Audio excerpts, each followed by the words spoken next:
Mitur kanë dëshmuar në gjyqin ndaj të akuzuarit për vrasjen e 14 vjeçarit Martin Cani.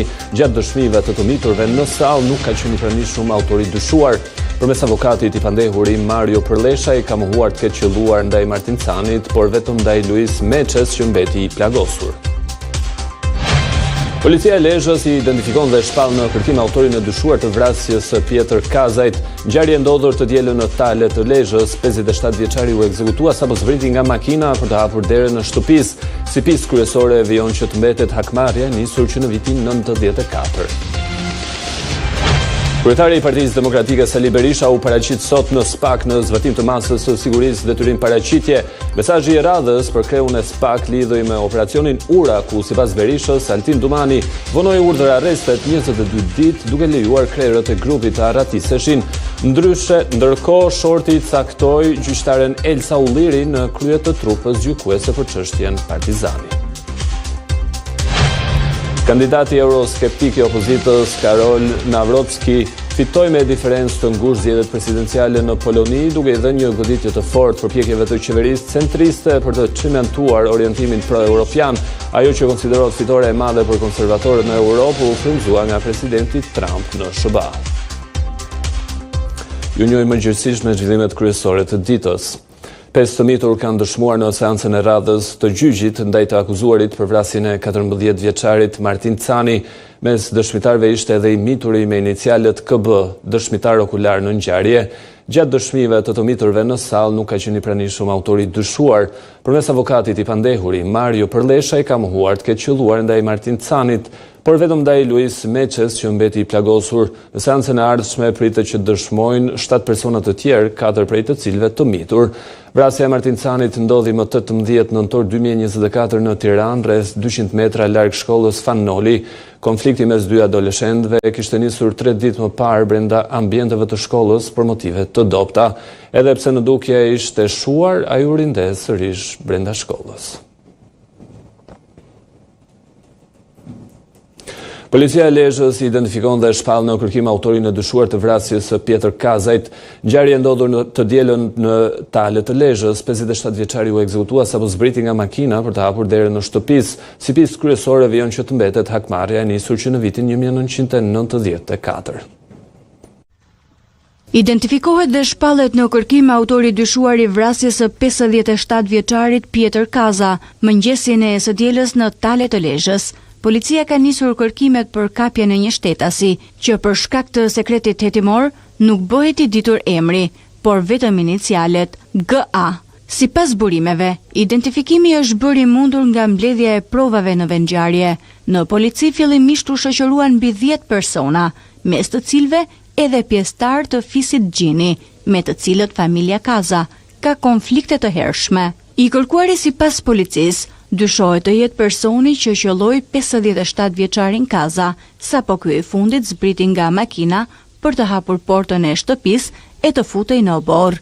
Pjetër Kaza dyshohet të jetë vrarë me armë automatike me silenciator dhe të jetë mbajtur në vëzhgim nga atentatori. Shkak për vrasjen e tij dyshohet se lidhet me një zinxhir të gjatë hakmarrjesh, që zanafillën e ka në vitin 1994 me vrasjen e Ndue Kazës, shefi krimeve në qytetin e Rrëshenit. Autorët e dyshuar të kësaj ngjarjeje ishin vëllezërit Dod dhe Agustin Gjini, të cilët u arratisën pas krimit, por 3 vite më pas, në vitin 1997, Martin Kaza, vëllai i viktimës, ekzekutoi për hakmarrje vëllezërit Gjini në qytetin e Laçit. Për këtë krim, ai u dënua me 22 vite burg. Saga kriminale vijoi më tej. Më 28 prill të 2024 në Belgjik u vra një tjetër antar i familjes Kaza, Agustin Kaza, vëllai i Pjetrit. Por konfliktet duket se nuk u mbyllën me kaq, teksa në orët e para të datës 1 qershor u vra vëllai tjetër i familjes, Pjetër Kaza. Drejtoresha e Shërbimit Informativ të Shtetit Vlora Hyseni u takua me drejtues dhe zyrtar të lartë të Zyrës së Inteligjencës Kombëtare të Shteteve të Bashkuara dhe Agjencisë Qendrore të Inteligjencës në kuadër të bashkëpunimit dy palësh dhe të partneritetit strategjik. Fokusi ishin çështjet të bashkëpunimit dhe sfidat në fushën e inteligjencës dhe sigurisë, me interes për sigurinë kombëtare të dyja vendeve tona. Po ashtu, siç njoftohet në faqen zyrtare të SHISH, u shkëmbyen vlerësime mbi zhvillime me impakt në sigurinë rajonale dhe ndërkombëtare, angazhim konkret për sigurinë kolektive, duke konsideruar SHISH si partner të besueshëm dhe Shqipërinë si faktor stabiliteti në rajon. Kreu i Partisë Demokratike Sali Berisha, pas paraqitjes së tij në SPAK në zbatim të masës së sigurisë detyrim paraqitje, zbuloi edhe mesazhin për kreun e prokurorisë së posaçme Altin Dumani. Mesazhi i radhës për kreun e SPAK lidhej me operacionin Ura, ku sipas Berishës, Altin Dumani vonoi urdhër arrestet 22 ditë duke lejuar krerët e grupit që të arratisteshin. Ndërkohë, shorti caktoi gjyqtaren Elsa Ulliri në krye të trupës gjykuese për çështjen Partizani. Kjo zyrë shteti që paguhet në rrogat në të larta në Gadishull dhe Ballkanit, paguhet me 7.000 euro personin nga prokurorët për meritën e veçantë se komunikojnë dhe bëjnë pazare me kriminal, do të shpallet seksion i kartelit Troplini. Do të shpallet seksion i kartelit më të fuqishëm të drogës në Europë, karteli vetëm që administron portin kryesor të vendit, portin e Durrësit.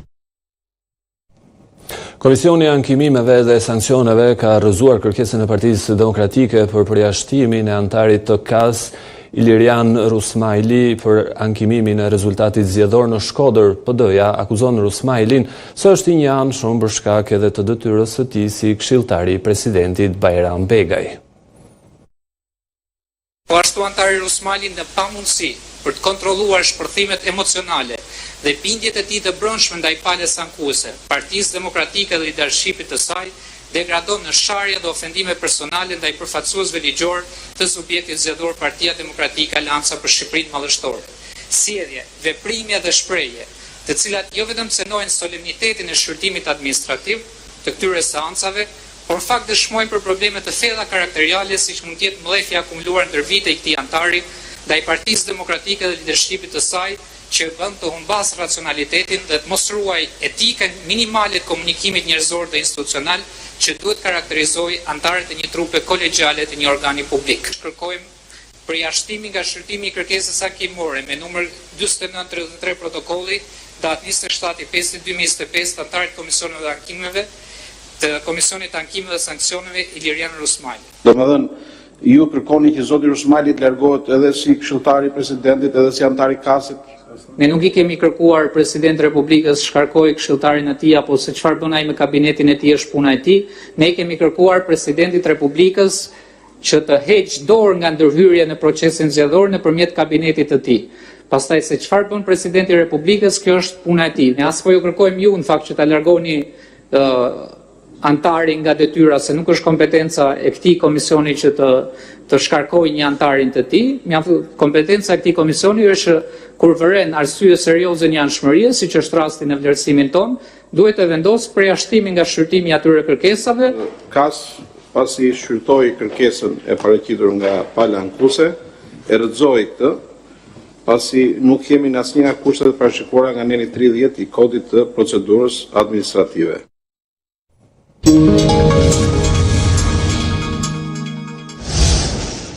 Një ditë para nisjes së provimeve të maturës, drejtues të Ministrisë së Arsimit tregojnë masat e marra për mbarvajtjen e procesit, ndërsa ju bëjnë thirrje të rinjve dhe administratorëve të respektojnë rregulloren.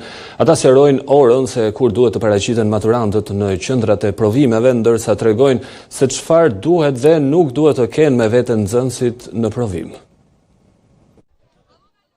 Lini telefonat në shtëpi, mos harroni kartën e identitetit, merrni 2 stilolapsa e ndoshta një shishe ujë para se të hyni në provimin e parë të maturës shtetërore. Teza e provimit të anglishtes hapet në orën 10 në të gjitha qendrat e provimit njëkohësisht. por maturantët duhet paraqiten në ambientet e përcaktuara 2 orë para. Orari i paraqitjes së nxënësve pranë institucioneve arsimore do të jetë ai orës 8:30 në mënyrë që gjërat të jenë shumë të qarta, transparente, garantimi i sigurisë, garantimi i gjithë një procesi shumë efikas që në mëngjes deri në orën 12:30 kur përfundon procesi i provimit. Telefoni celular ka vite që nuk duhet jetë më prezent jo në mjediset e provimit, por as në oborin dhe ata duhet nisin pa telefon. Rezarta Alla, drejtuese e Agjencisë Arsimit Parauniversitar, tregon për masat e marra për mbarvajtjen e maturës shtetërore, si nga proceset më të rëndësishme për mbylljen e shkollës së mesme dhe pranimet në universitete. Ajo ju bën thirrje maturantëve dhe administratorëve të respektojnë rregulloren e provimit. Për të pasur një proces shumë të që do ofroj garanci dhe meritokraci, mundësi të barabarta për secilin prej nxënësve, kemi gati 7500 administrator. Asnjë mësues nuk duhet ketë lidhje me lëndën me të cilën zhvillohet provimi maturës shtetërore. Për 2 orë e 30 minuta maturantët duhet japin zgjidhje 60 pyetjeve me alternativa dhe zhvillim. Teza e provimit përmban pyetje për të gjitha nivelet e nxënësve, ndërsa 140 maturantë me aftësi të veçanta do të kenë teste të personalizuara.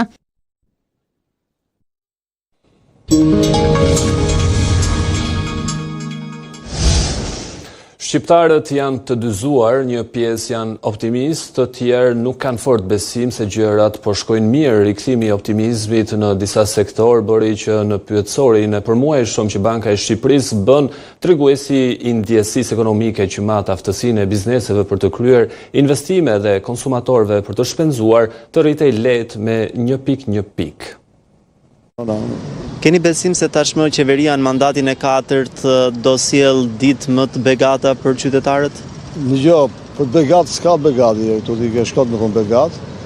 Ky Edi Rama ka gjithë që këtu sipër, ka bërë shumë pak për këtë vend, Po ju zonjë, besoni që gjërat do bëhen më mirë? Unë besoj që mund të bëjë më mirë këtë mandat që ka marrë, po nuk e di, të shpresojmë. Shqiptarët janë të dyzuar, një pjesë janë optimiste, të tjerë nuk kanë fort besim se gjërat po shkojnë mirë. Nuk jam e sigurt për këtë. Në pyetësorin që Banka e Shqipërisë realizoi për muajin e shkuar, besimi i qytetarëve mbeti pa ndryshuar në raport me prillin. Ata janë të shqetësuar mbi situatën e tyre financiare, duke u stepur për të kryer blerje në shuma të mëdha.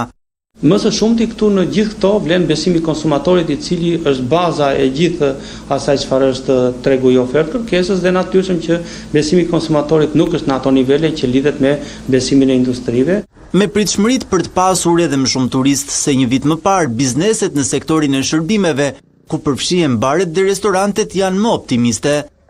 Treguesi besimit në ekonomi i këtij sektori në maj u rrit me 2.3 pikë, edhe më e fortë rezultoi rritja tek industria muajin e shkuar me plot 8 pikë.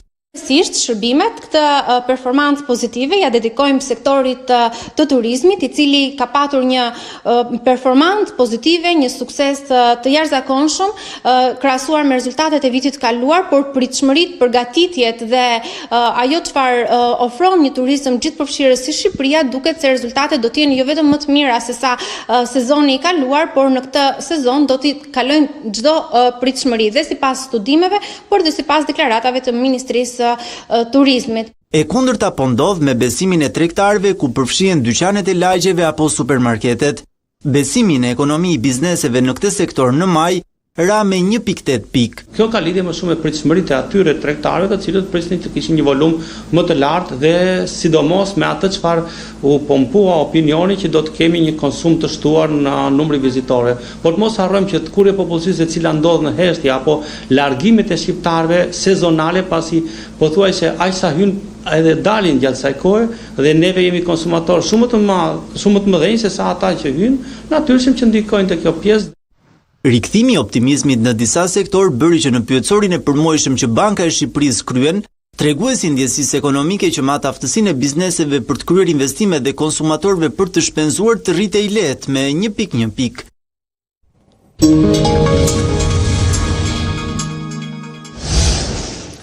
Kandidati nacionalist i opozitës Karol Nawrocki fitoi me diferencë të ngushtë zgjedhjet presidenciale në Poloni, duke i dhënë një goditje të fortë përpjekjeve të qeverisë centriste për të çementuar orientimin pro-evropian. Ajo që konsiderohet fitore e madhe për konservatorët në Europë u frymëzua nga presidenti Trump në SBA.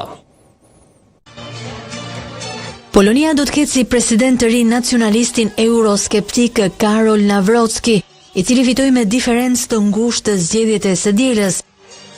Me të gjitha votat e numëruara, historiani i djathtë kandidati i opozitës siguroi 50.9% të votave, ndërkohë kryebashkiaku liberal i Varshavës, Rafal Trzaskowski, mori 49.1%. Rezultati shënoi një kthes befasuese krahasuar me parashikimet, ndërsa exit polli i fundit me njëherë pas votimit sugjeroi një fitore të Trzaskowskit me 50.3% të votave. Të dashurit e mi, ne fituam. Ju pata thënë që në fillim të fushatës, se gara do të ishte e ngushtë, e që çdo vot do të vlente. Unë do të bashkoj, do të ndërtoj, do të jeme të vërtet presidenti të gjithë polakëve. Si president, Nawrocki me gjas do të vijojë të përdorë autoritetin presidencial për të penguar programin pro-BE-s të kryeministrit Donald Tusk.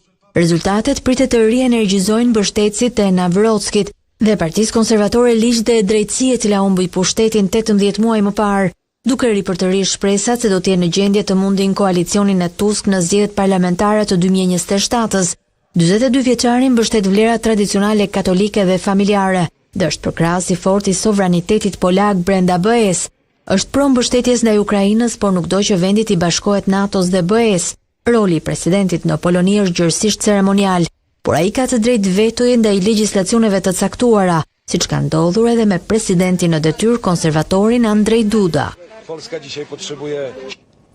Zyrtarë rusë dhe ukrainas janë ulur sot në tryezën e bisedimeve në Stamboll për raundin e dytë të negociatave të drejtë për drejta të paqes që për vitin 2022, megjithatë një ditë pasi Kievi goditi disa prej bombarduesve me kapacitet bërthamor të Moskës, pritshmëritë për ndonjë marrëveshje janë të ulta.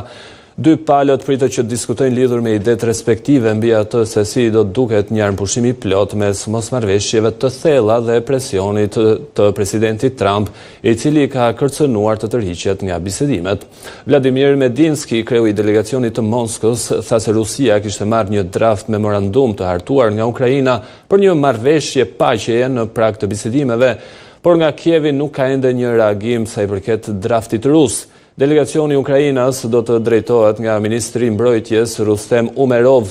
Raundi i parë i bisedimeve në Stamboll më 16 maj prodhoi si rezultat këmbimin e 1000 të burgosurve dhe mes palëve, por nuk dha sinjale për paqe të afërt. Duke folur nga Lituania, ku merr pjesë në një samit të NATO-s, presidenti Zelenski tha se Kievi është gati që të ndërmarrë hapa drejt paqes, ndërsa theksoi se armëpushimi dhe çështjet humanitare do të jenë prioriteti tyre në bisedimet e Stambollit. I'm not sure that Russians will be ready for some productive. Nuk jam i sigurt se kur rusët do të jenë gati për takime produktive, por ne gjithmonë duhet llogarisim në disa vendime. Decisions for us very important is. Për ne është shumë i rëndësishëm armëpushimi pa kushte dhe natyrisht çështjet humanitare. Duhet kthejmë fëmijët e rrëmbyer Ukrainës, të këmbejmë luftëtarët tanë të burgosur dhe të bëjmë gjithçka për të burgosurit e tjerë, civile, gazetar. Është shumë e rëndësishme t'i kthejmë në shtëpi. For other prisoners, civilian. Një tjetër sulm që lidhet me luftën izraelite në Gaza është shënuar në SBA, një 45 vjeçar nga Egjipti, thërriti Palestina e lirë dhe plagosi me lëndë plasës e 8 persona që merrnin pjesë në një tubim në mbështetje të pengjeve izraelite në Colorado. Mes të lënduarve është një imbijetuar i Holokaustit. Të paktën 8 persona mbetën të plagosur në Colorado të Shteteve të Bashkuara pasi një burr i cili thërriti Palestina e lirë hodhi bomba Molotov në drejtim të turmës në një manifestim në mbështetje të pengjeve izraelite. Policia bëri të ditur se të plagosurit e sulmit të ndodhur në Pearl Street Mall ishin nga 52 deri në 88 vjeç, mes tyre edhe një mbijetuar i Holokaustit. FBI e quajti këtë një sulm terrorist dhe tha se i dyshuari kishte përdorur flakhedhës të improvisuar, koktejle Molotovi dhe pajisje të tirandezëse. Pamje nga vendi i ngjarjes treguan të dyshuarin i cili e kishte hequr bluzën dhe i ulërinte të pranishmëve duke mbajtur në duar lëndët plasëse. I dyshuari u dëgjua të thërriste Palestina e lirë gjatë sulmit. Ai është identifikuar si Mohamed Sabri Soliman dhe është 45 vjeç. FBI-a po shqyrton vendin e ngjarjes dhe po merr në pyetje dëshmitarët kyç. Është e qartë se mbi bazë të dhënave paraprake kemi të bëjmë me një akt të dhunshëm që shënjestron një grup të caktuar dhe FBI po e heton atë si sulm terrorist. Siç mësohet, agresori i dyshuar është shtetas egjiptian, i cili kishte mbërritur në Kaliforni në vitin 2022 përmes një vize që skadoi një vit më vonë. Shtëpia e bardhë nxitoi të sqaronte se Soliman kishte siguruar leje pune pas kadimit të vizës gjatë administratës së kaluar Biden. Sulmi është i fundit akt dhune gjatë 2 javëve të fundit në SBA, që duket se ka lidhje me konfliktin në Gaza. Një episod i ngjashëm u shënua në 22 maj, kur një burr po ashtu thiri Palestina e lirë e qelloi për vdekje me thik 2 punonjës të ambasadës izraelite në Washington.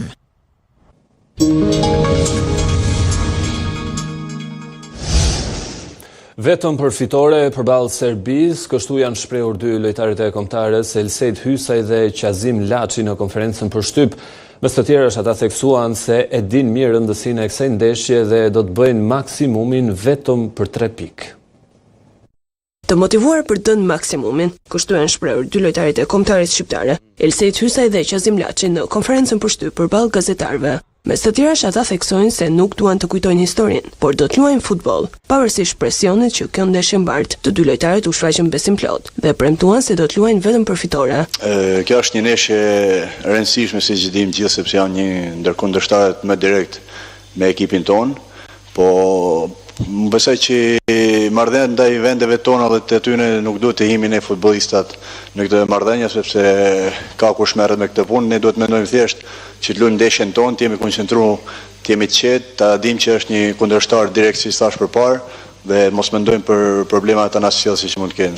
Jemi këtu për të kënaqur tifozët dhe për të luajtur për ndeshjen për ta fituar. Kemi një ndeshje shumë të fortë, si e lozëm brenda në shtëpi. Sigurisht nuk është një skuadër ose tjetër skuadër si është favorizuar, besoj të di ekipër jemi barapart dhe ajo do duket dhe në brenda në fushë. Ne të përgatitemi nga ana jon për të marrë fitoren, edhe ajo ka rëndësi për momentin. Do mundohemi se ta marrim ndeshjen si profesionista dhe mos të emocionojmë aq shumë si njerëzit nga jashtë. Por është gjë e mirë kjo, pse edhe ne në fushë mund të japim dhe gjithka më shumë. Ndeshja Shqipëri-Serbi do të luhet shtunën e 7 qershorit në arenën kombëtare në kryeqytet, ndërkohë 3 ditë më vonë kuqezin do të udhëtojnë në Letoni. Suksesin historik të Paris Saint-Germain në finalen e Champions League, tifozët e Marseillës nuk e kanë përjetuar mirë. Në videon që u bë shpejt virale në rrjet, shfaqej një ultras i Marseillës që kishte ndjekur çdo ndeshje me fanellën e kundërshtarëve të PSG-s, ndërkohë pas finales ai është konsideruar si humbsi më i madh në historinë e futbollit. Një tifoz i zjarrit i Marseillës është kthyer në një simbol të humbjes në rrjetet sociale, pasi misioni i tij çmendur për të ndalur PSG në Ligën e Kampionëve përfundoi në mënyrën më turpshme të mundshme, i zhytur në një shatërvan me fanellën e Interit veshur dhe me syt plot lot. Ky tifoz, emri i të cilit nuk është bërë publik, ka ndjekur thuajse çdo ndeshje të PSG-s këtë sezon, jo për të mbështetur kampionët, por për të përkrahur kundërshtarët e tyre. Ai është fotografuar dhe filmuar në stadiume të ndryshme, herë me fanellën e Aston Villës, Liverpool dhe së fundmi me fanellën e Interit, në finalen e madhe të Champions League. Ndeshja e luajtur në Allianz Arena përfundoi me një rezultat të thellë 5-0 për Paris Saint-Germain. Një triumf historik për klubin parizien, që ngre për herë të parë në histori trofeun më të lakmuar të futbollit evropian. Pas kësaj disfate, tifozi i Marseillës u bë viral në rrjetet sociale, teksa u pa duke u hedhur me dëshpërim në një shatërvan publik, i veshur me fanellën e Interit. Në videon që është përhapur me shpejtësi, ai dëgohet duke thënë: "Nuk ka më kuptim, e ndoqja çdo kundërshtar, larg zemrën time në çdo ndeshje dhe Paris Saint-Germain sërish fitoi." Rivaliteti mes Marseillës dhe PSG-s është një ndër më të zjarrtit në Francë dhe tifozët e 2 kampeve nuk lën rast pa u përplasur. Por ky tifos u bë shembulli më ekstrem i urrëties ndaj rivalëve, i kthyer më pas në simbol të humbjes së pashpresë. Ndërkohë tifozët e Parisit nuk e lanë rastin të shkojë dëm. Videoja e humbësit më të madh në histori, po shpërndahet masivisht si një trofe tjetër i fitores së tyre legjendare. Ishte gjithçka e përgatitur për këtë edicion informativ. Ju falenderoj për vëmendjen tuaj. Bashkë ndahemi këtu.